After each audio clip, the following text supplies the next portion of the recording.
Taong 1987 sa Negros Oriental. May mga nilalang na nais makihalubilo sa tao, ngunit hindi lahat ng tao ay biniyayaan ng kakayahan na makita o makahalubilo ang mga elemento.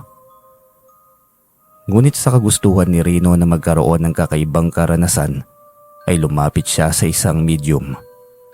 Yun ay upang hilingin na buksan ang third eye nito. Kaya ka bang gusto mong buksan ang third eye mo? Hindi ito basta lamang. Hindi biro ang ganitong bagay. Paalala sa kanya ni Apo Makal, ang taong hinilingan niya para gawin ang bagay na yon. Buo ang loob ni Rino na magkaroon ng ganoong kakayahan. Naalala niya noong kabataan niya ang matalik niyang kaibigan na kung ano-anong nakikita. Sabi nito'y mas marami pa sa mga tao ang mga elementong nakapaligid sa kanila ng mga sandaling yon. Kaya iyon ang nais niyang maranasan. Ngayon na may nakilala na siyang tao na may kakayahan na buksan ang kanyang ikatlong mata. Sigurado na po ako, Apo Makal. Gusto ko pong magkaroon ng kakaibang kakayahan. Walang bawian ito. Kapag nailagay ko na ito sa noo mo, tuluyan nang magbubukas ang iyong ikatlong mata. Sabik na nga po ako mangyari yun Apo Makal. 24 oras mula ngayon, mararanasan mo ang kakaiba. Pero bago yan, itiisin mo muna ang pangingilo sa utak mo. Hindi ka patutulogin nito. Tunay ang sinabi nito sa kanya dahil hindi nga siya nakatulog ng gabing iyon. Pakiramdam niya ay hinahalongkat ang kaibuturan ng kanyang utak. Ngunit desidido siyang magkaroon ng bagay na matagal na niyang pangarap. Hindi rin naman siya takot sa mga elemento at mga multo. Gusto rin niyang makahalubilo at makausap ang mga ito. Makalipas ang 24 oras ay nagsimula ng mahagilap ng kanyang mga mata ang hindi ordinaryong bagay. Isang babaeng nakatayo sa bintana. May mahabang buhok at mahabang puting damit ang suot. Tay, sino pong bisita ninyo? Ang aga naman yata, saka anong meron sa pamilya mo? Binyag ba o kasal? Tanong niya sa kanyang amang noon ay abala sa pagkukusina. Anak, sinong bisita? Wala naman tayong bisita. Walang kasalan o binyagan sa pamilya natin. Kung meron man di alam mo naman dapat yun.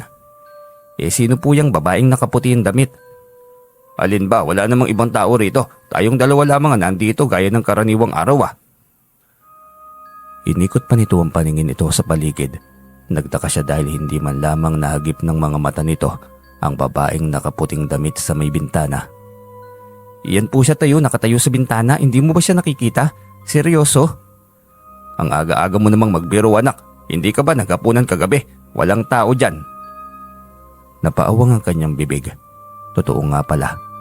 Huli na nang mapagtanto niya na gumagana ng sinasabi ni Apo Makal. Bukas ng kanyang ikatlong mata. Nilingon siya ng babae. Sobrang putla ng mukha nito. Nagulat pa siya nang biglang nabali ang leeg nito pakanan. Ngumisi pa ito at lumantad ang bulok nitong mga ngipin. Ayos ka lamang ba anak? Mataas ba ang lagnat mo? Patingin nga ako. Lalapitan sana siya ng kanyang ama, ngunit pabilis siyang lumayo. Ayos lang po ako tayo, huwag niyo po akong alalahanin. Malikmata lamang po yun. Ikaw talaga anak, pinakaba mo ko. Kumain na nga lang tayo, pinapatawag ka ng Lolo Edo mo. Sasamahan mo raw siya sa Sitio Banahaw, may pasyente siya roon na kailangang puntahan. Alam mo namang hindi pinapaalis ang lolo mo nang walang kasama. Sige po tay, maliligo lang ako tapos ay kakain na tayo agad ng sabay. Madali siyang naglakad patungong balon. Agad na naligo upang makasabay sa amang mag-almusal. Sa balon ay nagkukumpulan ng mga nilalang na nakikita niyang naglalaro. Tila mga bata, ngunit mas maliit pa sa karaniwan, nagtatampisaw sa tubig. Nagsasaya na animoy walang pakialam sa kanyang presensya. Natanong niya ang kanyang sarili kung nakikita din ba siya ng mga ito o di kaya siya lamang din ang nakakakita sa mga ito kaya walang pakialam sa kanya. Ano ba yan? Diyan pa naman sumasalok lahat para inumin. Ang dumi na pala niyan kasi ang daming elementong naggalat, nagtatampisaw. Hindi man lamang nila alam ang bagay na yon. Kaya naman pala ang lansa ng tubig dito. Nakakadiri naman. Anya't walang pakialam sa kanyang presensya ang mga elementong ito. Ingat na lamang siyang wag masagi ng tabo. Nang sa gayon ay hindi magalit sa kanya.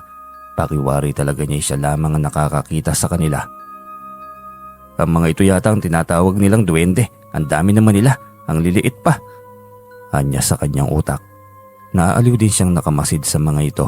Gusto man niyang makita ng matagal ang mga itong nagsasaya, ay bilang lamang ang mga sandali para mapanood niya ang mga yon dahil nagmamadali siya at may lakad pa sila.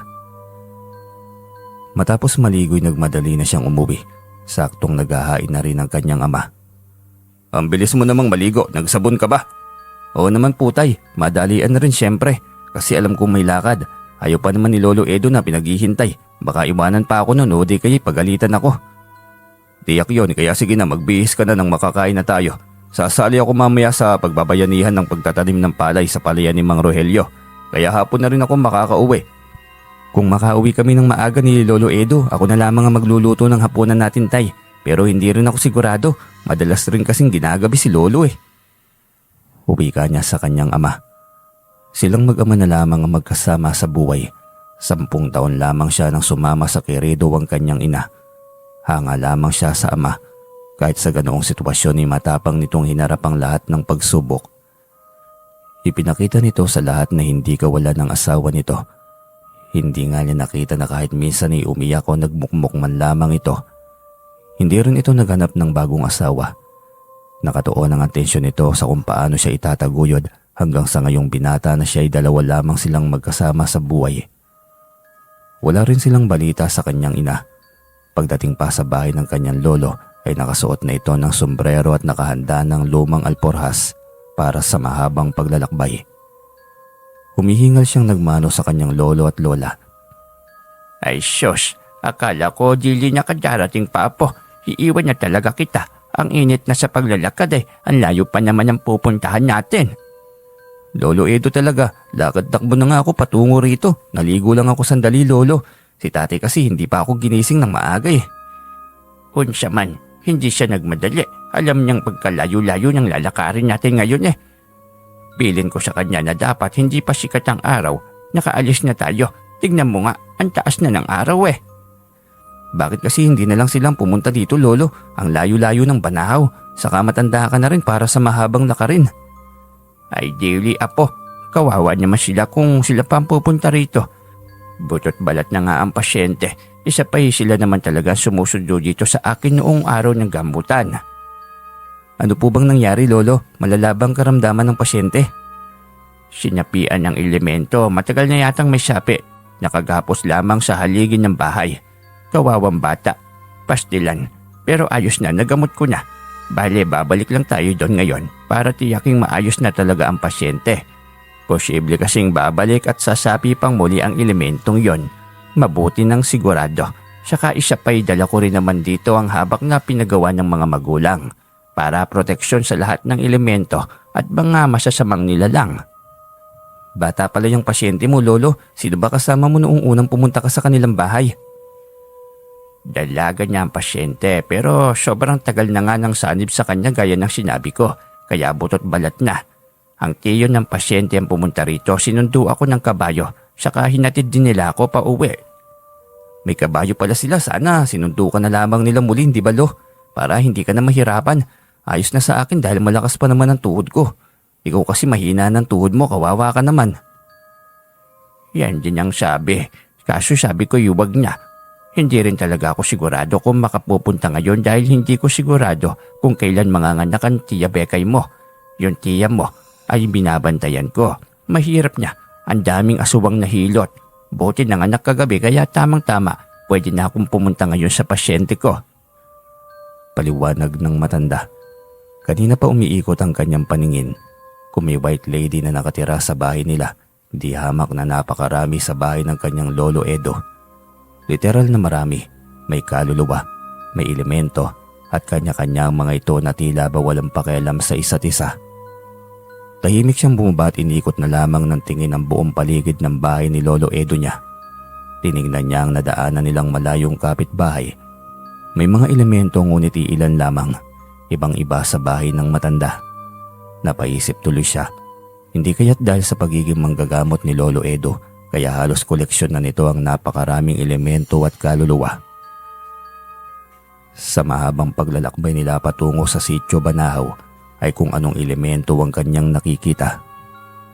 May mga kapre sa itaas ng puno, may mga diwata, marami, sobrang daming nilalang na hindi niya mabilang. Ngunit may sariling mundo ang mga ito, kumikilos sa mga ito na parang gusto ng mga ito. Lihim siyang natuwa. Alam na niya kung ano sa pakiramdam ang makakita ng mga ganong bagay, kaya hindi niya pagsisisihan na nagkaroon siya nito. Pupuntahan pa niya si Apo Makal upang pasalamatan sa binigay nitong kakayahan sa kanya. Ginabi sila ng kanyang lolo, kaya mas lalo pa niyang napagtanto na mas marami ang mga nilalang na hindi kagaya ng mga tao pagsapit ng dilim. Ang ipinagtataka niya lamang ay nag-aaway ang mga ito, nag-eespadahan, nag-aagawan ng teritoryo, nagbibihagan. Parang mga anay o mga langgam sa dami. Napagtanto niyang totoo nga ang sinasabi ng kanyang kaibigan noong mga bata pa sila. Gusto niyang sabihin sa kanyang lolo kasi baka hindi naman ito magustuhan. Matapos niyang hinatid ng Lolo Edo sa bahay nito ay nagpaalam agad siyang umuwi. Pinigil pa siya ng kanyang lola na doon na lamang maghapunan, ngunit mariin siyang tumanggi dahil walang kasama ang kanyang ama na maghahapunan. Pinabaunan na lamang siya nito ng paksiw na bangus. Tuwang-tuwa siya dahil paborito yon ng kanyang ama. Nagmadali na nga siya umuwi at pagdating ng bahay ay nadatnan niya ang amang may bitbit na balde. "Magandang gabi, tay. Ako na po mag-iigib." "Magandang gabi, anak. Ginabi talaga kayo ng lolo mo. Sobrang layo din kasi ng pinuntahan nyo. Magpahinga ka na lamang sa loob at ako nang bahala." "Hindi, tay. Ako na. Ayos lang ako. Wala naman akong ginawa eh. Kasama lang ni lolo sa kanyang paglalakad." "Sigurado ka ba, anak?" "Opo, tay. Wala naman akong ginawa. Saka sanay rin ako sa lakarin. Hindi naman ako napapagod eh." "Sige, anak. Salamat." Nagmadali siyang pinuntahan ng balon. Wala nang elementong naliligo at mabuti na lang kasi gagamitin niya sa kusina ang tubig na iigibin niya. Tatayo na siya para uuwi nang biglang may sitsit siyang narinig mula sa kanyang gilid. Maliit yun kaya mabilis niyang hinagilap ng kanyang mga mata. Isang maliit na nilalang, nakangising nakaharap sa kanya. Matulis sa mga tainga nito na parang kuneho. Kulubot ang balat na tila ba kulay berde. Alanganin siyang nagtanong dito. "Tinawag mo ba ako?" "Ay hindi, ikaw ba yung sumitsit sa akin?" "Sabi na nakikilat naririnig mo ako. Ako nga yun, ako ang tumawag sa'yo." "Nakikita ko kayo kanina pa. Nasaan na pala yung mga kasamaan mo na kaninang naliligo rito? Ang dami nyo ah." "Hindi ako kasama sa kanila kanina, mga pasaway ang mga yun. Nandito lang ako sa gilid. Nakita kitang umiikot ang tingin sa kanila, kaya napagtanto ko nakikita mo sila." "Oo, tama ka at hindi lamang ang kagaya niyong mga duwende, kundi maging ang iba pang mga elemento yung nakikita ko." "Nakakatuwa naman. Pwede na siguro kitang maging kaibigan ano. Ako nga pala si Osoy. Pwede mo nga ako maging kaibigan." "Oo ba? Sige ba? Bakit naman hindi? Halika, sumama ka sa akin sa bahay para naman may makakasama ako palagi." "Ayos lang ba sa'yo? Baka makikita rin ako ng mga kasama mo sa bahay." "Si tatay lang naman ang kasama ko sa bahay at tiyak na wala siyang kakayahan na makita ka." "Pwede ako sumama kasama mo?" "Oo naman, para naman may makausap ako palagi." Tuwang-tuwa ang duwende nang isinama niya ito sa bahay. Pakiramdam nito ay kasapi ito sa kanilang tahanan. Masaya rin siya dahil pakiwari niya inadagdagan ng kanyang pamilya. Inasikaso niya ito. Sinisigurong may bibigay lahat ng mga gusto. "May kailangan ka ba, Osoy? Sabihin mo lang sa akin. Gusto mo bang kumain? Huwag ka mahiya o mag-alinlangang humiling ng kung anong bagay sa akin ha." "Naku, ang swerte ko naman. Pero hindi. Ayos lang ako. Masaya na ako may kaibigan na kagaya mo. Saka binigyan ako ng tirahan. Para na akong kasapi dito." "Oo naman syempre. Gusto mo bang dito na lang tumira sa bahay palagi? Pwede yun. Total hindi ka naman nakikita ni tatay." "Talaga ayos lang sa'yo? Kasi ako hindi ko tatanggihan yan." "Oo naman, madalas na nga walang kasama dito sa bahay eh. Ayaw kasi ng tatay na pumunta ako ng lungsod para magtrabaho. Wala raw siyang makakasama dito, kaya tuloy nagmumukmuk ako lagi dito. Pero ngayon nandito ka syempre, hindi na boring yung buhay ko." "Ayos ba sa'yo na kasama ako palagi? Baka makulitan ka sa akin." "Naku, masaya nga yan eh. Minsan dinadala nga ako ng aking lolo sa sabungan. Ako ang tagabitbit ng tandang o minsan ng mga bihag niya. Sumama ka rin sa amin, masaya yun." "Talaga? Sama ko, mamaya niya ba? Hindi pa. Tuwing linggo lang may sabong at minsan kahit may sabong hindi rin pumupunta ang lolo. Kaya depende. Kung kailan na lang may sabong, sasama ako. Oo, pangako isasama kita palagi. Pakiramdam ni Rino'y nagkaroon siya ng kapatid sa katauhan ni Osoy. Isang duwende. Isinama niya ito sa bahay ni Apo Makal. Nagpasalamat sa ginawa nitong pagbukas ng kanyang ikatlong mata. Sigurado ka ba? Masaya ka na nakikita mo rin lahat ng mga elemento at iba pang mga nilalang na hindi nakikita ng ibang tao? Opo, Apo Makal, kaya sobrang salamat. Ayaw kong malaman ni Lolo ito. Dahil may kaibigan ka ng duwende. Alam mo, mabait yung duwende na naging kaibigan mo. Kaso'y hindi natin masabi kung hanggang kailan sila mabait. Pero ang talagang harangay ang iyong lolo tama. Ayaw niya na may kaibigan kang elemento. Talaga, Apo Makal, nakikita mo rin pala siya. Oo nga po, Apo Makal, ayaw ng lolo na may kaibigan akong kagaya nila eh. May malalim na rason ang lolo mo. Opo, meron nga po, Apo Makal. Ayaw ko sanang malaman na may kaibigan akong duwende. Baka kasi sabihin mo kay lolo, kaso'y nakikita mo rin pala siya. Hindi ko mabubuksan ang third eye mo kung wala rin ako ng ganyan. Ikaw, dahil bukas na ang third eye mo, pwede ka na rin maging albularyo kagaya ng lolo mo. Ay, ayoko, Apo. Ayos na akong ganito. Ayokong may pasan na mabigat na responsibilidad eh. Hayaan niya muna kita kasi bata ka pa lang. Pero pagdating ng araw, kailangan kong ipaliwanag sa iyo ang kahalagahan ng isang pagiging manggagamot espiritual at pisikal. Hindi ko po kaya yan, Apo Makal. Pakiramdam mo lang yan. Paanong hindi mo kaya? Hindi ka nga natakot sa elemento at ibang nilalang na mga pangit ng itsura. Basta po ayoko maging albularyo, Apo Makal. Hindi ko nakikita ang sarili ko sa ganyang gawain eh. Nasabi ko rin yan noong kabataan ko, Rino. Pero nang mamatay ang aking panganay dahil naaswang, doon ko lang napagtanto na kailangan ko pala ng ganitong karunungan. Kaya ikaw, sana huwag mo na rin hintayin na may bagay pang magpapamulat sa iyo sa katotohanan. Baliwala sa kanyang sinabing yon ni Apo Makal. Matapos ang mahabang pag-uusap ay umuwi sila ni Osoy na tila ba walang seryosong pinag-usapan. Pagdating niya sa bahay ay naroon ang kanyang ama. Saktong kararating lamang din at may bitbit na bangus na sinadya pa nito sa palengke. Ako nang magluluto nito, Tay. Magpahinga ka na muna riyan. Salamat anak, prituhin mo na lang. Medyo matagal na rin tayong hindi nakakatikim ng pritong bangus eh.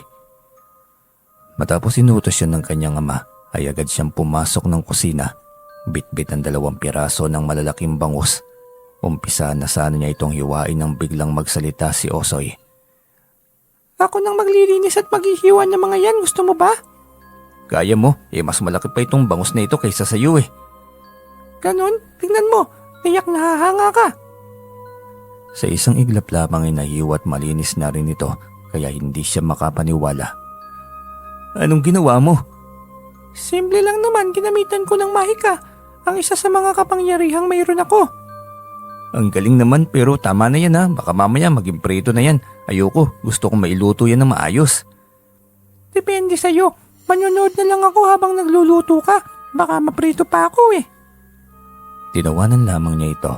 Habang nagluluto ay binigyan niya ito ng hiwa ng prito niyang bangus. Sarap na sarap ito sa paglamon. Hindi niya namalaya na kaunti na lamang ang natirang hiwa. Kaya nang magapunan sila, ito agad ang napansin ng kanyang ama. Naku po Tay, pasensya na po. Napasarap yata kaninang nakain ko habang nagpiprito ko eh. Naku, mukhang miss na miss mo ng todo ang bangus ah. Medyo po Tay, lalo na't prito. Sarap na sarap pa naman ako. Hindi ko tuloy napansin. Ayos lang naman yun anak, ang mahalaga'y kinain mo. Bukas nga pala, samahan mo raw ang Lolo Edo mo sa sabungan. May isasabong daw siyang tandang. Agahan mong magpunta ron, baka iwanan ka nun. Ayos, makakapanood ulit ako ng sabong. Ang galing pa naman ng ibang tandang ni Lolo. Mahilig kasi sa pamahiin niyang si Itay. Siguro may nakita na namang senyales sa mga tandang niya para manalo.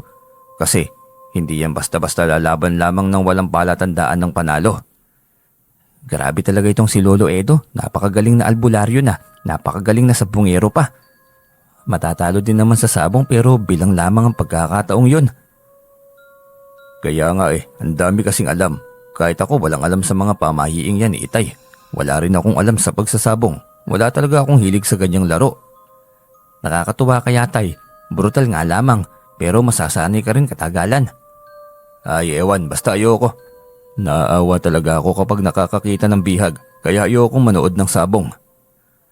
Uwi ka ng kanyang ama. Siya naman ay aliw na aliw sa tandang ng kanyang lolo na ilalaban. Nakita niya kung gaano kagaling ang mga tandang nito kung lumaban. Kinabukasan, maaga siyang tumungo sa bahay ng kanyang lolo kasama ang kaibigang duwende. Nagtatago ito sa kanyang bulsa dahil tiyak na makikita ito ng kanyang lolo. Isa rin itong albularyo kaya may kakayahan itong makita ang lahat. Katulad na lamang ng kaibigan niya. Huwag ka malikot, Osoy. Mamaya makita ka ni lolo, lagot tayo. Bibigyan na naman niya ako ng habak. Tiyak na hindi ka makakalapit sa akin nun. Nagtatago naman ako na maigi dito. Bakit kasi kailangan bang magtago? Ipakilala mo na lamang ako sa kanya. Lalong hindi pwede, galit ang lolo sa mga kagaya mo. Ayaw niya na makipaglapit ako sa mga elemento eh. Bakit naman? May atraso ba sa kanya ang iba at damay kaming lahat? Engkanto yata naging kaibigan ng kapatid niyang babae tapos kinuha ang kapatid niya. Hindi na ibinalik. Kaya ayaw ni lolo na may kaibigan na kagaya niyo. Para sa kanya sa una lang kayo kaibigan, sa huli ay may maitim kayong intensyon. Hindi ako ganun na. Wala akong ibang intensyon. Gusto ko lang magkaroon ng kaibigang tao. Ramdam ko naman yun kasi ako rin. Hindi ko hilig ang barkada. Mas masaya akong ikaw ang kasama at kakwentuhan ko eh. Natigil ang kanilang usapan nang sa mismong bakura na sila ng kanyang lolo. Pinatahimik na niya si Osoy sa kanyang bulsa. Pagpasok niya kumakain ng agahan ng kanyang lolo at lola. Niyaya siya ng mga ito kaya nakisalo na rin siya.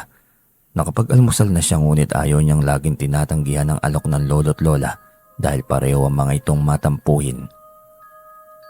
Ang aga-aga mo ngayon, apo ah. Huwag kang mag-alala dahil nakahanda na ang tandang na ating dadalhin mamaya. Makakatikim na naman tayo nito ng mainit na sabaw ng tinolang bihag. Tsak yun lolo, ikaw pa ba? Ang galing mo pagdating sa pagkilatis sa mga tandang eh. Diyan na rin ako tumanda, apo. Bukod sa panggagamot ay inaral ko rin itong sabong.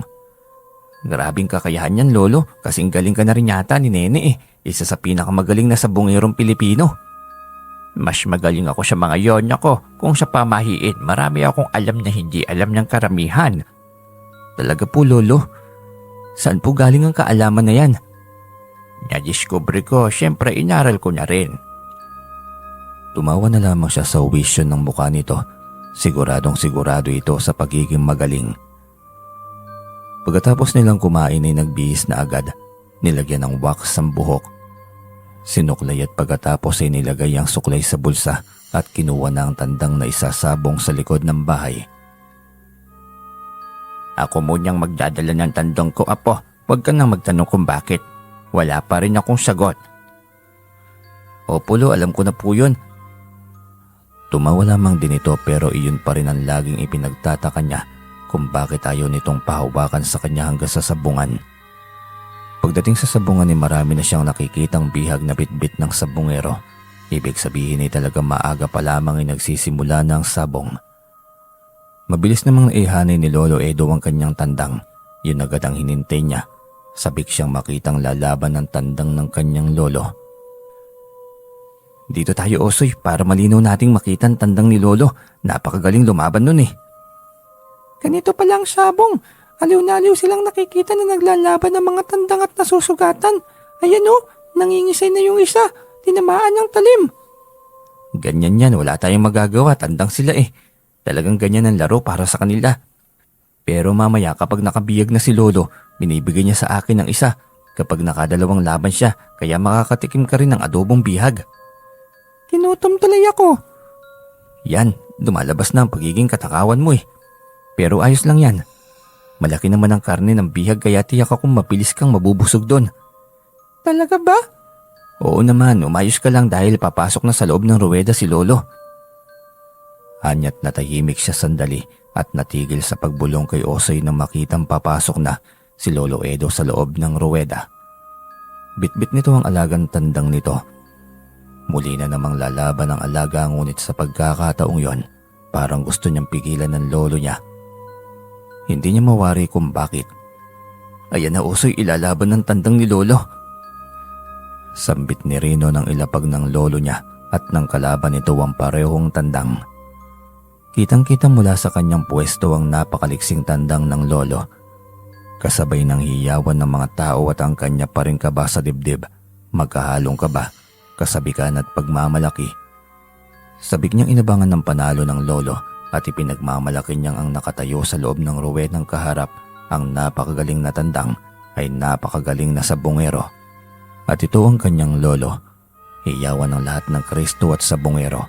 May sa pula, mayroon ding sa puti. Hati ang sigawan ngunit sobrang dihado na ng panig sa puti. Dahil nakaisang tama na rito ng tari ang tandang ng lolo niya. Kaya mas lalo siyang nakakatiyak na panalo na ang tandang nito. Ilang salpok pa ng tandang ni Lolo Edo ay tuluyan nang natalo ang kalaban. Natalo ng tuluyan ang tandang ng kalaban kaya napatalon siya sa tuwa. Ano ba yan? Umayos ka nga, nahihilo ako eh. Saka lamang siya umayos ng tayo nang marinig ang reklamo ni Osoy sa kanyang bulsa.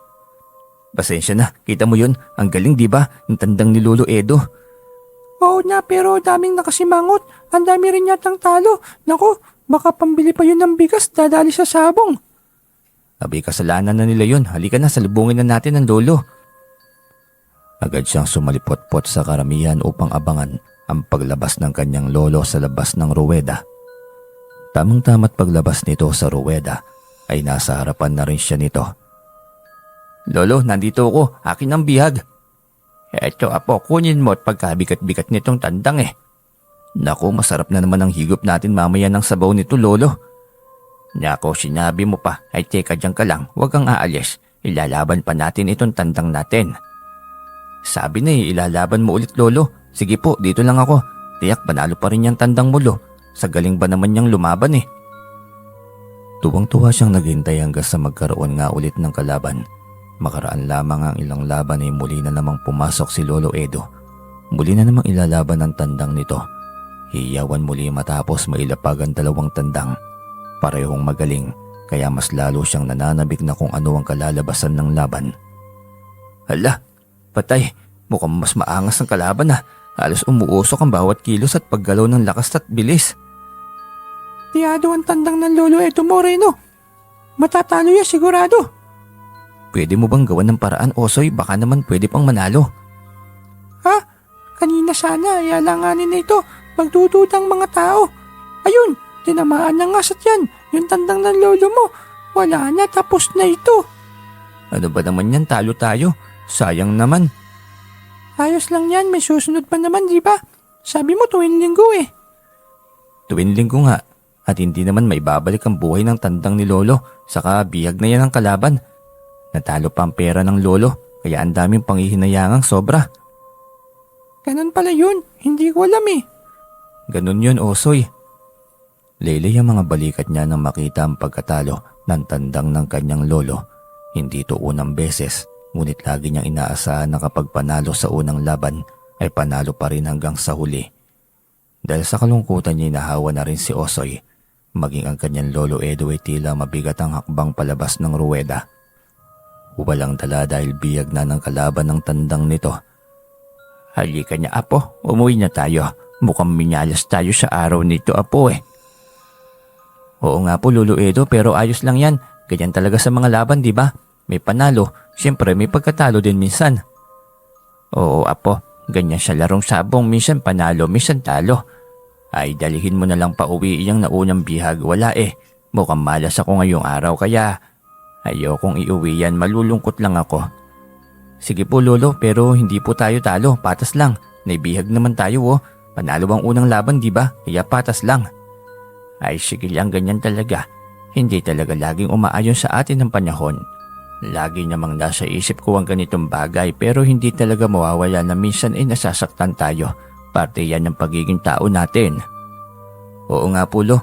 Baka mas kailangan ng taong yun ng pera kaya kailangan siyang manalo. Bawi na lang tayo sa susunod na laban, Lo. Malay natin, sa atin napapabor ang panahon. Tahimik lamang ang kanyang lolo naglalakad. Hinayaan lamang din niya ito dahil alam niyang nalulungkot ito. Pagdating sa isang kanto malapit sa bahay, ay saka lamang ito nagsalita. Apo, diretso ka niyang umuwi. Huwag ka niyang dumaan pa ng bahay para maluto mo na yung bihag habang sariwa pa. Sigurado ka po lolo, medyo may kalayuan pa, baka mahulog kayo sa pilapil. Kaya ko pang maglakad sa maninipis na pilapil. Ano ka ba apo? Ako nang uuwi, malapit na lang naman ang bahay yo. Nang sa ganyan ngay may iluto nyo na rin ang bihag nyo. Sige po lolo sabi nyo Salamat po pala, saka ingat ka sa paglalakad sa pilapil lolo. Baka may ahas na dumaan, matuklaw ka po. Oo, syempre, lagi naman akong tumitingin sa dinaraanan ko. Sinundan na lamang niya ito ng tingin. Ramdam niya ang lungkot na mayroon ito dahil sa pagkatalo. Habang nakatitig sa kanyang papalayong lolo, ay bigla na lamang napatanong si Osoy sa kanya. Sa atin na ba yung tandang ng lolo mo? Biglang tanong nito kaya dito muli nabaling ang kanyang atensyon. Oo, sa atin na lang daw sabi ni lolo. Tara na, lumabas ka na dyan sa bulsa ko. Wala na si lolo kaya pwede ka nang maglumikot. Ay, sa wakas, makakalanghap na ako ng sariwang hangin. Puro pang hinaamoy ko Ano? Anong akala mo sa akin umiihi sa salawal? Ayusin mo Osoy, baka palayasin kita Biro lang, mabilis namang initin ang ulo mo. Kumalma ka naman. Ikaw talaga Osoy, puro ka kalukuhan Tinawanan lamang siya nito ng tinawanan. Pagdating sa bahay ay wala ang kanyang tatay, kaya siya nang kakatay sa tandang. Ngunit biglang nagbuluntaryong muli si Osoy. Alam mo, ako nang ihiwa niyan. Paghihirapan mo pa talaga ng todo Kaya mo patigan ito, ang laki at ang tigas ng karne nito Ay sus, pati tao kayang-kaya ko, kaya hindi ka dapat nagtataka pa. Ang hilig mo talaga magbiro Osoy, kalabisan na yung mga biro mo Natakot ka naman, nakakatawa ka talaga. Kinuha niya ito at inilagay sa palayok at tinakpan kaya nagwala ito. Ngunit kalaunan ni nakalabas din ito gamit ang kapangyarihan. Ano ba yan? Napakapikunin mo. Tinawanan niya ito kaya natahimik lamang itong nagmamasid sa kanya. Matapos lutuin ay una niyang pinakain si Osoy. Paghihintay siya sa pagdating ng kanyang ama para sabay silang magtanghalian. Sarap na sarap si Osoy habang nilalamon ng binigay niyang hiwa ng tandang. Ganito pala kasarap ang adobong tandang. Ano kaya kung sasabong tayo para palagi tayong may bihag? Akala mo naman siguradong panalo na rin kapag sasabong tayo Bakit hindi? Ang tandang sa aming mundo'y hindi namamatay. Makapangyarihan, kaya tiyakan laging panalo. Di palaging may bihag. Talaga ba? Paano mo dadalhin dito yun? Hindi problema yan, akong bahala. Bigla itong nawala. Tinawag niya ngunit hindi ito sumagot. Sinilip niya sa labas ngunit wala pa rin. Hinayaan niya ito hanggang sa dumating ang kanyang ama. Tapos na silang maghapunan ngunit wala pa rin si Osoy.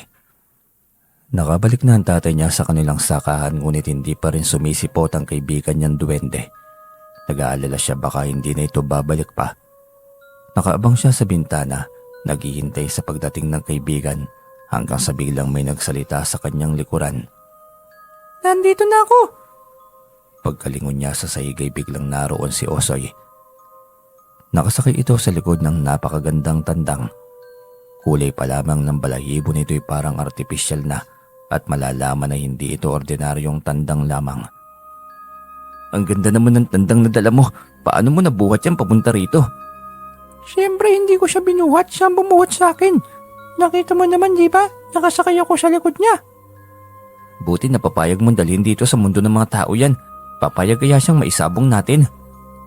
Siyempre, hindi ba Onek? Loko-loko ka talaga Osoy, anong kalokohan na naman ito? Pumayag ka na lang kasi para saan pa naging kaibigan mo ko. Sa susunod na linggo isasabong ka namin ni Rino. Siyempre, kasalo tayo sa bihag. Mas maraming bihag, mas mabubusog tayo. Walang reaksyon ng tandang. Ibig sabihin ipapayag ito sa hiling ng kaibigang duwende. Inalagaan ito ni Rino. Pinaliguan at pinapakain. Teka, ano ito? Ito ang magiging pagkain ko. Oo, masarap yan tandang. Gintong mais. Anong gintong mais? Mukha pa lang niya ng tigas na. Ayoko, hindi ako matutunawan yan. Ang arte mo, kala mo naman hindi siya manok. Anong kinikibot-kibot ng bibig mo, naririnig ko yon. Ano yan Onek, bakit nagmamaldito ka? Kaya aga-aga. Pakainin ba naman ako ng matigas na pagkain? Ikuha mo kaya ako ng karne? Saan tayo kukuha ng karne? Wala pa naman tayong nabihag sa sabong Ang mabuti pa'y lumabas ka dyan at manghuli ka muna roon ng mga uod. Ano, ako pa maghahanap. Kung ganito lang naman mas mabuting babalik na ako sa mundo ng mga immortal. Teka lang, masyado ka namang seryoso, binibiro ka lang eh. Agad itong naganap ng maraming uod para pagkain ni Onek. Araw-araw nila itong ginagawa hanggang sa dumating ang araw ng linggo. Maagang gumayak si Rino upang makarami ng laban. Ipoposta niya ang 500 nasa kanyang pitaka. Tiyak siyang lalaki yun na sobra sa pagkakataong yon. Hindi pumunta ang kanyang lolo, malamang ay hindi pa handang lumaban ang mga tandang nitong alaga. Pagdating sa sabungan ay sinunod lamang niya ang ginagawa ng kanyang lolo. Kung saan ito unang lumalapit at kung saan ito nagpapakabit ng tari kapag nagkaroon na ng kalaban. Mabilis na nagkaroon ng katapat ang kanyang tandang, kaya sabik agad siyang pumasok sa ruweda. Ang ganda naman ng tandang mo, Rino. Kay Lolo Edo rin ba yung galing? Ayos ah. Tanong ni Mang Lekoy, isa sa mga kapitbahay ni Lolo Edo na hindi rin mawala-wala tuwing araw ng sabong. Ay opo, bigay sa akin ng lolo, isasabong ko nga po. Tiyak na panalo itong alaga akong ito eh. Iba talaga ang mga alaga ni Lolo Edo mo, bihira lamang ang hindi nananalo. Madalas panalo eh. Iyan, tiyak akong panalo yan kaya tataya ako sa lugrohan yan. Sige po Manlekoy, wala pong problema. Mukhang makakapagbayad na ako ng utang ko nito kay Aling Amanda. Napakataray na aling yon. Porke siya lang ang may tindahan eh. Nako, hindi naman kami bumibili dyan, Mang Lekoy. Paano laging galit? Hindi marunong kumausap ng customer eh. Kaya wala masyadong suki. Doon pa kami bumibili kay Kuya Kaloy. Malayo pero ayos lang. Basta ba haharapin tayo ng maayos ng tindero eh. Grabe nga yung ibang may pera no. Ang taas ng tingin nila sa sarili nila. Yung iba lang naman, Mang Lekoy, siguro naninibago sa pera. Hayaan mo na lang, may mga ganyan talagang tao. Sa bagay kasi si Don Mariano na sobrang yaman, maayos namang makitungo sa aming mga tauhan niya eh. Kaya nga po Mang Lekoy, kaya hayaan nyo na lang yung mga ganyan, huwag nang pansinin pa. May Diyos namang nakatingin sa atin eh. Natigil ang kanilang pag-uusap nang tawagin na siya dahil kasunod na ang kanyang tandang. Umikot ang liyamador para sa logrohan ng kanyang tandang. Dublado ang tinian niyang logro. Alam niyang hindi siya ilalaglag ng immortal na tandang na mayroon siya. Lalo na't sabik din ito sa karne ng bihag na tandang. Unang laban ay kabado siya dahil sa hindi nalalayo ang galing ng 2 tandang. Ano ito, Osoy? Bakit parang magkapareho lang ang galing nitong tandang natin at ng tandang ng kalaban? Yun na nga eh. Ating namon, matandang nagmamayari ng tandang. May napapansin ka ba sa kanya? Wala namang kakaiba sa kanya bukod sa isa siyang matanda eh. Hindi, yung mga mata niya nanlilisik habang nakatingin sa mga tandang. Hindi siya ordinaryong tao. Hindi, kung ganun, engkanto ang nasa harapan natin. E di engkanto din yung alaga niya. Hindi, alam ko kung engkanto ang isang nilalang. Hindi siya engkanto, kundi isang aswang. At itong tandang niya, tiyak akong aswang din yan. Patay, e di pinahamak natin si Onek na tandang. Hindi, kayang-kaya ito ni Onek.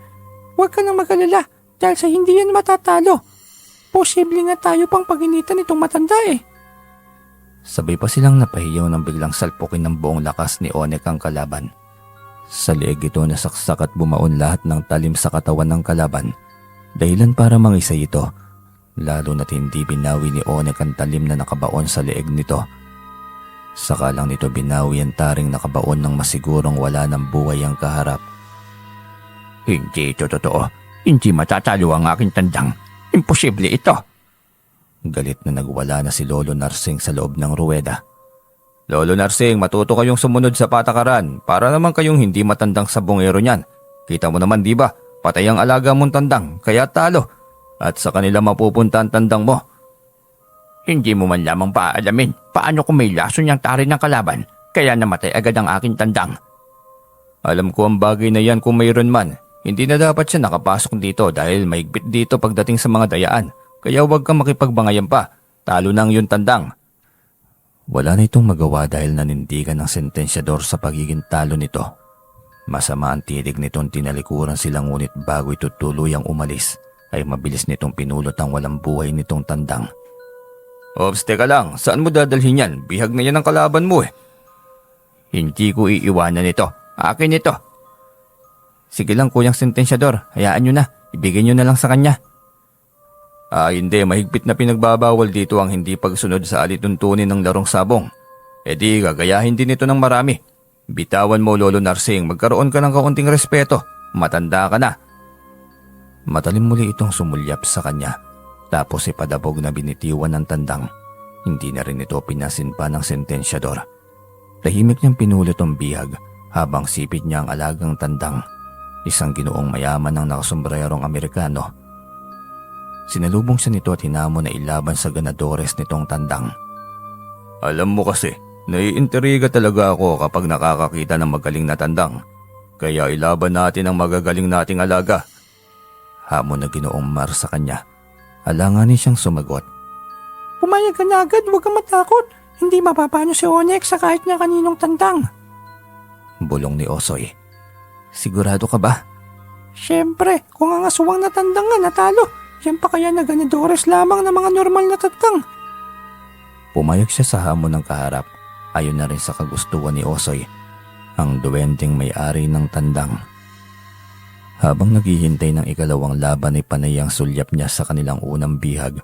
Kung totoong aswang ito, maaari pa itong mag-anyong tao at iniisip pa lamang niya nandidiri na siya. Kanina ka pa tahimik, natatakot ka na bang lumabang muli? Hindi, iniisip ko lang kung aswang itong tandang edi hindi natin to pwedeng kainin. Kayo ng tatay mo hindi, pero kami ni Onyx, lalantakan namin yan, bakit naman hindi? Nagbibiro ka ba? Siyempre hindi, immortal nga kami hindi ba?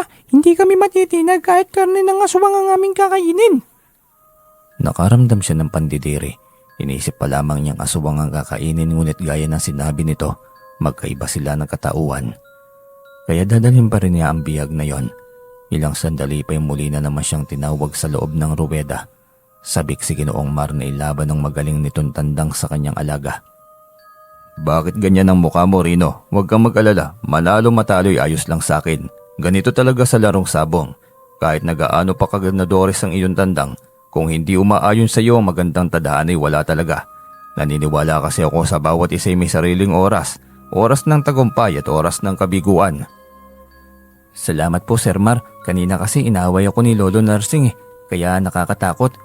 Hindi ko naman alam ang totoo niyang pagkatao. Baka mamaya Hindi natapos ang kanilang pag-uusap nang biglang sinalpok ng malakas ng kanyang tandang, ang tandang ng kalaban. Maging si Ginoong Mar ay napahanga sa kanyang tandang. Iba ito kung kumilos, iba kung umatake. Isa pang salpok ay pumaon na muli ang tari nito sa kanang bahagi ng hita ng tandang ni Ginoong Mar. Tuluyan na ngayong bumulagta at tuluyan na itong natalo. Ayos lang yon sa kalaban dahil iba ang pakay na mayroon ito sa tandang na hawak niya. Ibenta mo na lang sa akin yung tandang mo, Totoy. Kahit magkano bibilihin ko yan. Nako, hindi po maaari. Bakit hindi? Ayaw mo ba ng malaking pera? Hindi po sa akin ito, Ginoong Mar Sino bang may-ari? Ang Lolo Edo mo ba? Kakausapin ko. Hindi po sa kanya ito. Basta hindi po pwedeng ibenta Biglang nag-iba ang reaksyon ng mukha nito. Napalitan ito ng galit. Hindi yun pinansin ni Rino at nagmamadali siyang lumabas. Bitbitan tandang at ang bihag nito. Ngunit nakasunod pa rin sa kanya si Ginoong Mar. Paano to, Osoy? Nakasunod lang sa akin si Ginoong Mar. Gusto niyang bilhin ang tandang natin. Lalaban pa ba tayo? Hindi na, uwi na tayo. Sandali. Bubulagin ko siya sandali nang sa gayon ay makaalis na tayo. Bubulagin mo siya? Hindi naman bubulagin na literal. Tayo lang ang mawawala sa paningin niya. Tagumpay nga silang nakauwi ng bahay. Ang buong akala niya makakatakas na sila sa kagustuhan ng mayamang si Ginoong Mar. Ang buong akala niya magiging maayos na. Ang hindi niya alam ay pupuntahan siya nito sa mismong bahay nila ng gabing yon. Magandang gabi, Ginoong Mar. Hindi ko inaasahan na mapapasyal ka sa munting bahay namin. May kailangan ka po ba? Takang tanong ng ama niyang si Mang Eli. Hindi na ako magpapaligoy-ligoy pa, Mang Eli. Nandito ako para sa tandang ni Rino. Inalok ko ng magandang halaga, ayaw niyang ibigay. Kaya dodoblihin ko na lang. Tay, hindi po sa akin ang tandang na yon, na ibalik ko na sa may-ari sandali lang, Ginoong Mar. Wala namang alagang tandang itong anak ko Madalas lang siyang kasama ng kanyang lolo sa sabong pero wala siyang tandang. Totoo po, wala po akong tandang na sa akin Kung hindi sa iyo ang tandang na yon, kay Lolo Edo ba yon? Hindi nga po, sa kaibigan ko po. Kung ganon, sino ang kaibigan mong yon? Dalhin mo ako sa kanya. Hindi po pwede, hindi po siya papayag eh. Ako ba'y pinaglololoko mong bata ka? Hindi po, intindihin niyo na lang po ako, umalis na po kayo. Hindi ako ang tipong tao na nagmamakaawa pero sinasabi ko sa'yo, pagsisisihan mo ang ginawa mong pagtanggi sa akin, wala pang tumanggi sa kagustuhan ko, lalo na't perang pinag-uusapan. Sisiguraduhin kong ikaw ang magmamakaawa sa akin, bata. Walang paalam itong tumalikod, na iyubang nagtataka si Mang Eli, samantalang nagkunwari naman siyang parang walang nangyari. Natatakot siyang tanungin ng ama, mabuti na lamang at tila wala din iyon sa isip ng kanyang ama. Pagkatapos kumain ay kanya-kanyang pasok na sila sa kanilang silid. Hindi siya makatulog ng gabing yon dahil bumabalik ang pagbabanta ni Ginoong Mar sa kanya. Kaya pabalik-was-balikwas siya at hindi mapalagay. Ayos ka lamang ba? Kanina ka pa hindi mapalagay dyan eh. Bakit ba? Hindi mo ba naalala ang sinabi ng lalaking yon? Magmamakaawa ako sa kanya. Ano naman kayang binabalak ng taong yon? Porket mayaman ganoon na lamang kung takutin kaming mahihirap. Hayaan mo na, huwag mo nang pansinin pa yun, akong bahala dun. Anong akong bahala? Hindi mo naman alam kung anong pwedeng gawin ng lalaking yun eh. Kaya nga huwag mo nang problemahin, lahat naman may solusyon. Kung hindi mo kayang solusyonan, di akong bahala. Ewan ko sa'yo, Osoy. Akala mo naman kasimple lamang ng lahat eh. Wala ka kasing tiwala sa akin. Matulog ko na lang kasi dyan. Iwanan mo na lang sa akin ang lahat ng ito. Sabi mo ah. Oo nga, ako nang bahala. Simpleng bagay lang naman ito eh. Hindi niya alam kung paano naging simple kayong kaharap nila ang mayamang tao sa kanilang baryo. Kahit sabihin nitong ito ang bahala, hindi pa rin siya mapalagay. Dahil pakiwari niya hindi lamang siyang kasali. Kabado siya't hindi makatulog ng gabing yon. Sinimulan na kaya akong kulamin ng taong yun? Bakit ganito na lamang ako kung kabahan? Tanong ni Rino sa kanyang sarili. Mag-uumaga na't hindi pa rin siya makatulog. Tinanghali tuloy siya ng gising at hindi inasahan ng bumungad na masamang balita. Tay, bakit ka umiiyak? Ngayon lang kita nakitang umiyak sa tanang buhay ko ah. Anak, ang lupain namin ng lolo Edo mo. Kinuha dahil hindi tayo makapagbayad ng tax. Si Ginoong Mar ang nagbayad, kaya nasa kanya ang lupain natin ngayon. Sa darating na anihan siya ang aani ng palay natin, maging sa kay Lolo Edo mo at Tiyo Emil mo. Hindi niya inasahan na ganoon kadali ang gagawing atake ni Ginoong Mar. Kagabi lamang siya nito binandaan ay may resulta na kaagad at hindi siya magmamakaawa dito kahit ano pa ang sabihin nito o ano pa ang pagbabanta nitong gagawin. Pinuntahan niya ito sa bahay at galit na sinumbatan. Sabi ko naman sa'yo, hindi ba magmamakaawa ka sa akin? Ano na, ibebenta mo ba sa akin ng tandang o tuluyan ng mawawala ng hanap buhay ang buo mong angkan?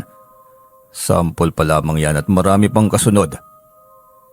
Napakawalang puso mo talaga, Ginoong Mar. Wala kang awa. Wala akong gugustuhin hindi ko makukuha. Kaya maling-mali ka ng binangga mo, bata. Wala ka naman palang pinagkaiba sa matandang nakalaban ko kahapon eh. Buti pa yun hanggang ruweda lamang ang pagkapikon. Ikaw hanggang sa buong angkan ko ang damay. Hahaha, mismo. Ganyan ako maggalit. Kaya hindi mo na dapat na tinanggihan pa ang gusto ko. At lalong wag na wag mong babanggain ang isang katulad ko kung ayaw mong masasabog pa ako.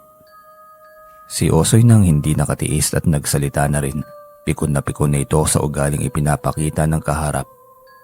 Hindi ko gusto ang kayabangan ng taong ito. Ako nang bahalang magbigay niya parusa sa lalaking yan, Rino.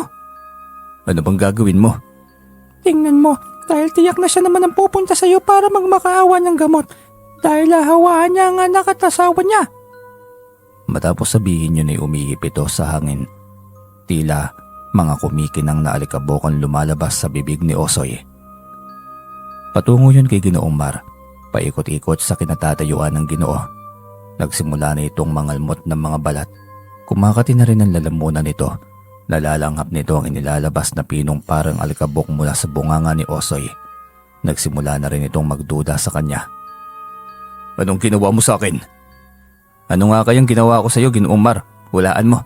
Kaya mo ba yang gamutin? Kaya mo ba yang ipagamot? Nasa bahay lang naman ako, sakaling may hihilingin kang kondisyon. Sabihin mo lang. Bukas naman ang bahay. Baka sakaling magkaintindihan tayo sa kondisyong gagawin natin, hindi ba? Hayop kay papapas lang kita.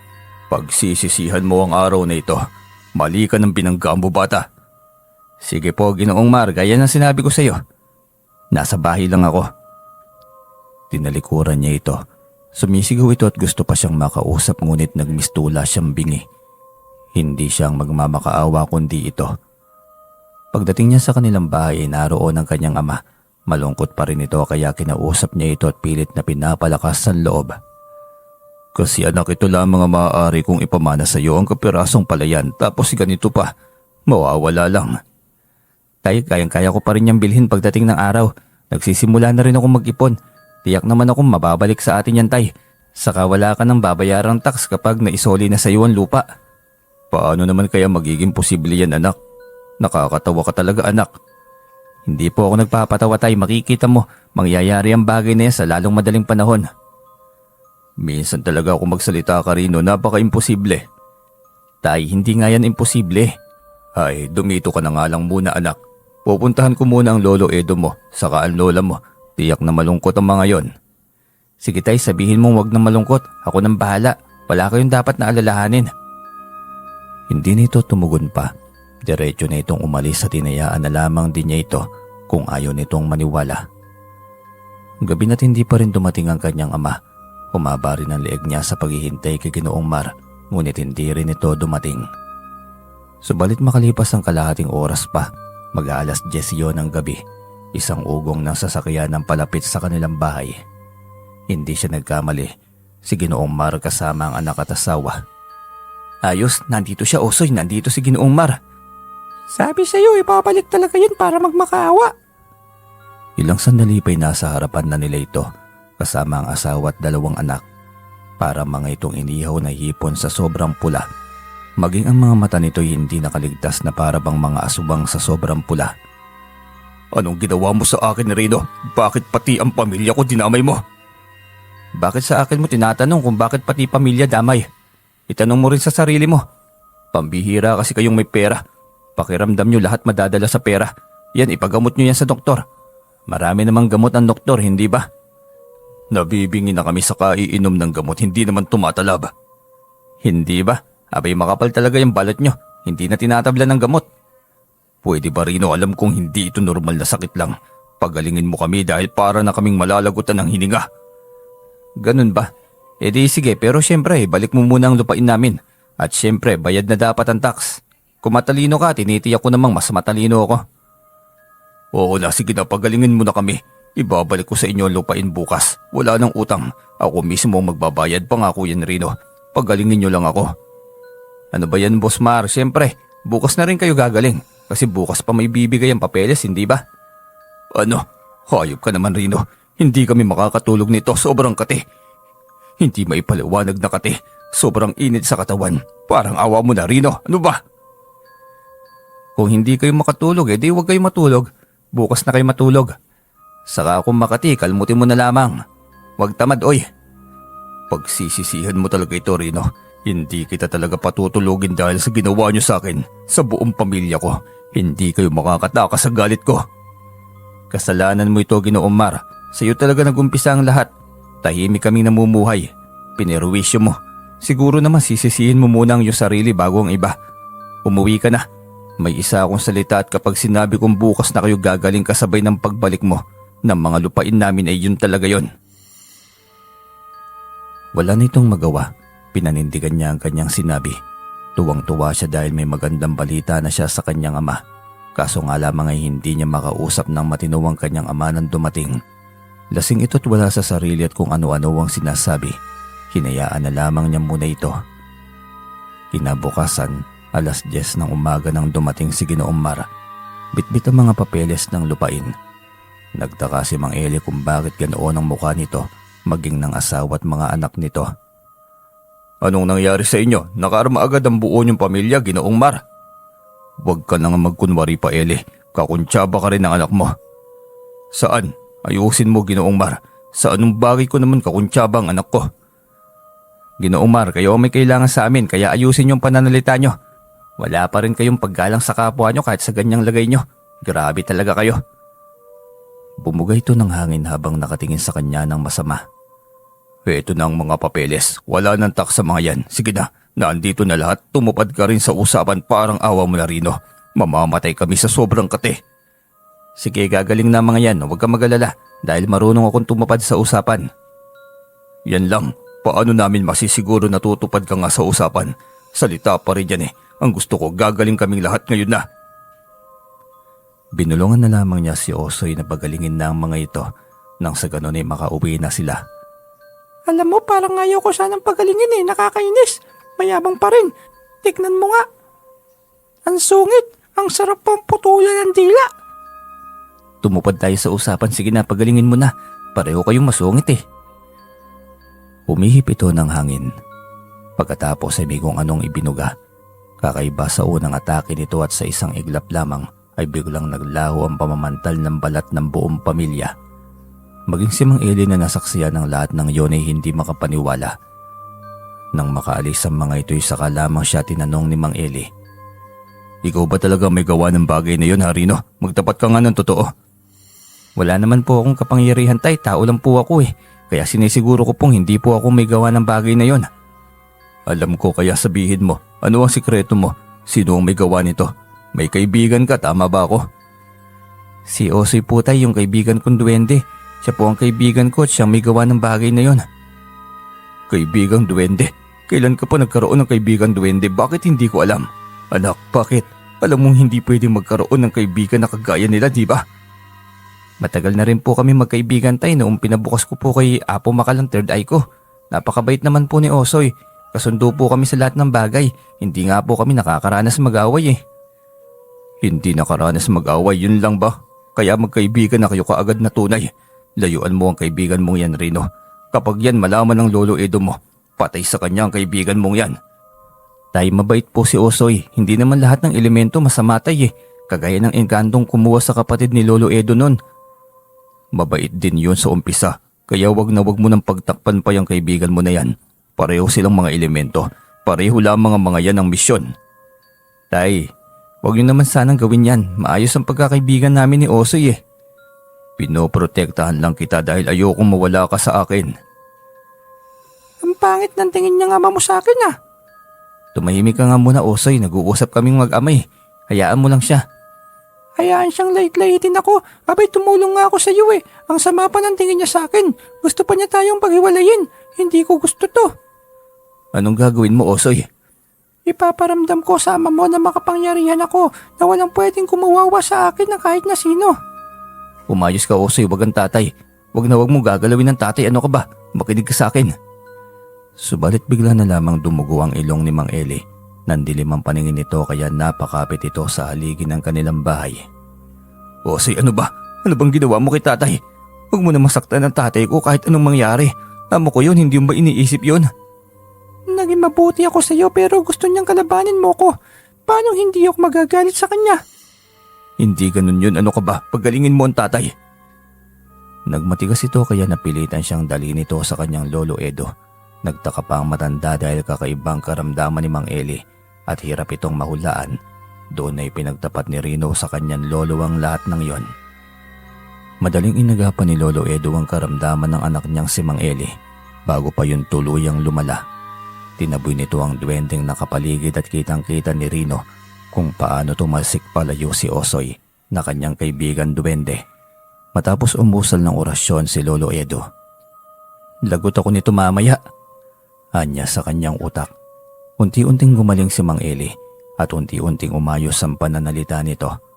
Tay, kailangan mo na yatang isaradong ikatlong mata niyang si Rino. Kusa niyang pinabuksan, nakipagkaibigan pa sa isang duwende. Mabait kuno, tuloy kumuntik pa ako. Pasaway talaga itong si Rino. Bakit mo naisipang buksan ang ikatlong mong mata? Saka hindi tayo dapat nakikipaglapit sa mga nilalang. Hindi mo alam kung ano ang kaya nilang gawin. Kaya nila tayong manipulahin. Hindi sila totoong mabait. May kailangan sila sa atin kaya sila nagbabait-baitan. At hindi magandang bagay ang kailangan nila sa atin na po. Maniwala ka sa akin. Lolo, mukha namang walang masamang binabalak si Osoy sa akin eh. Mali lang yata kayo ng pag-intindi. Malamang hindi nila ipapakita ang tunay nilang anyo at ang tunay nilang kasamaan. Pero ang ginawa niya sa iyong ama, nakita mo naman siguro kung paano siya magalit, hindi ba? Hindi siya tumugon. Dahil tunay na nakita niya yon at nakakatakot magalit si Osoy. Idagdag pa ang pagtalsik nito ng umusal ng orasyon si Lolo Eddie niya. Tiyak na sukdulan na ang galit nito sa kanila. Hindi kayo uuwi sa inyo dahil tiyak akong paglalaroan lang kayo ng duwending yon.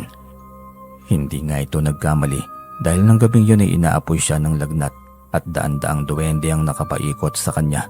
Lahat ng mga ito'y may hawak na pana kaya nagwala siya tumingi ng tulong kay Lolo Edo niya. Lolo, ang dami nila oh. Ayan gusto nila akong paslangin oh. Yan, ginusto mo kasing buksan ang ikatlo mong mata. Tignan mo tuloy. Sandali, itataboy ko ang lahat ng mga yan. Umusal ito ng proteksyon sa dilim. Mawawala ang bisa nito oras na sisikat si Haring Araw. Gayunpaman ay ayaw pa rin niyang matulog. Takot siyang pagmulat ng mga mata niya ay nakapaikot sa kanyang muli ang mga maliliit na nilalang. Ako na siguro magsasara niyang ikatlo mong mata. Pero wisyo talaga yan sa'yo. Lalo pat wala ka namang alam kahit na kaunting orasyon pangontra sa mga elemento. Hindi pa sa'yo bagay na magkaroon ng ikatlong mata, apo. Lolo, ayos lang naman kaibigan ko sila, di ba? Hindi nga sila kaibigan. Sa umpisa lamang ang mga yang magmamagandang loob. Ngunit kapag makuha na niya ng gusto nila sa'yo, lilisan din ng mga yan. Wala na siyang magawa pa dahil tuluyan na ngang isinarado ni Lolo Edo ang kanyang ikatlong mata. Ang sabi nito'y kusa yung babalik kapag may kakayahan na siyang manggamot at matututunan niyang mga orasyong pampagaling sa sakit, pantaboy sa elemento at masasamang nilalang at lahat ng mga kailangang matutunan. Matapos maisara ng kanyang lolo ang kanyang ikatlong mata, ay naramdaman din niyang naging magaan muli ang kanyang pakiramdam. Parang wala nang kung anong nakadikit sa kanyang isipan. O ano, di ba? Parang ang aliwalas na ng pakiramdam mo, magaan pa sa ulo mo. Opo lolo, kaso namimiss ko pong makakita ng mga kapre, mga white lady, nuno at kung ano-ano pa. Tama na yung may karanasan ka minsan. Hindi ka pa kasi pwedeng mailantad sa mga ganoong uri ng nilalang. Marupok ka pa, madali ka pang maloko. Pero tiyak maghihiganti pa si Osoy, ang duwending nagang kaibigan ko, tay. Nanlilisik yung mga mata niya noong huling inusalan mo ng orasyon eh. Kaya kailangan kong gumawa ng habak sa inyong dalawa ng tatay mo. Gagawa na rin ako ng langis protection sa bawat sulok ng bahay niyo. Huwag ka mag-alala dahil kusa ding tatalikod yun pagdating ng araw. Kapag nararamdaman niyang hindi niya kayang kontrahin ang protection mo, kusa yung lalayo. Matapos nga silang lagyan ng habak ng kanyang ama, ay naging maayos at tahimik na ang kanilang buhay. Hindi na nito magawang gambalain ang kanilang bahay.